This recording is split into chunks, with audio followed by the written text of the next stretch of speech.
I am Jairus Cardenas. I am Marga Beltran. I am Jenny.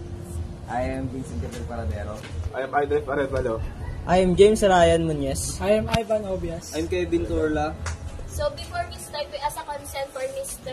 Mark Lawrence and Villadrillo.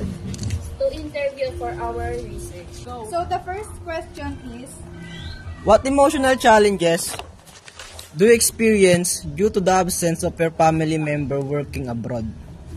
Siyempre, nalulungkot. Kasi lumaki akong kasama sila eh. Siyempre, parang maninibago ako na ako lang mag-isa sa bahay. Ganun. ay wait lang. Sorry. Pwede bang ng record? Naka-record mo. Okay, sorry. Okay. Pangalawang tanong. How has the migration of your family member impacted your daily life and social relationships? Siyempre, dahil ako na lang mag-isa sa bahay, natuto akong magluto. Parang, yung mga responsibilidad nila sa akin, ako na yung umako. Tapos parang sila na bahala sa pag-aaral ko, ganun.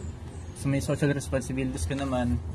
Siguro yung pakikitungo ko sa iba mas tumaas. Kasi siyempre, wala na ako kasama sa bahay. Hanap ako ng attention sa iba. Para sa pangatlong katanungan, what coping strategies do you use to manage the effects of their absence? Wala, nililibang ko lang sarili ko. Pag-usap sa mga kaibigan, lalaro. Ganun lang. Wala naman ibang coping strategies na ginawa eh. Para sa pang-apat na katanungan, what are the benefits and sacrifices of having a family member working abroad? Ano.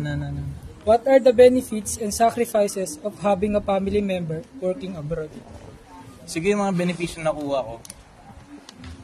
Yung natuto mabuhay mag-isa. Tapos, syempre, nagkaroon din kami ng income monthly. Tapos ano yung sunod na tanong? Sacrifices of having a family member working abroad. Siguro yung sakripisyo na ko doon, yung mentalidad ko. Siyempre, medyo nadidepress ako na naisip yung mga nakaraan. Nakasama ko sila sa araw-araw. Tapos maninibago ko. Gigising ako ng ako lang mag-isa sa bahay, walang mag-aaskaso.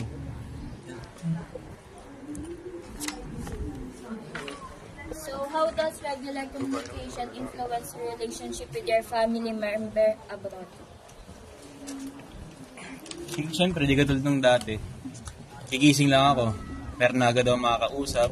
Yung makakausap silang personal. Eh ngayon, siyempre nasa abroad sila. Kakausapin ko sila, kailangan pa merong internet, hindi ko sila makakasama, ganun. Yung kausap lang sila, virtual lang, hindi yung face-to-face. Maraming salamat po dahil pinaunlakan nyo tong interview na ito. Ayun lang. Thank you. Bye-bye.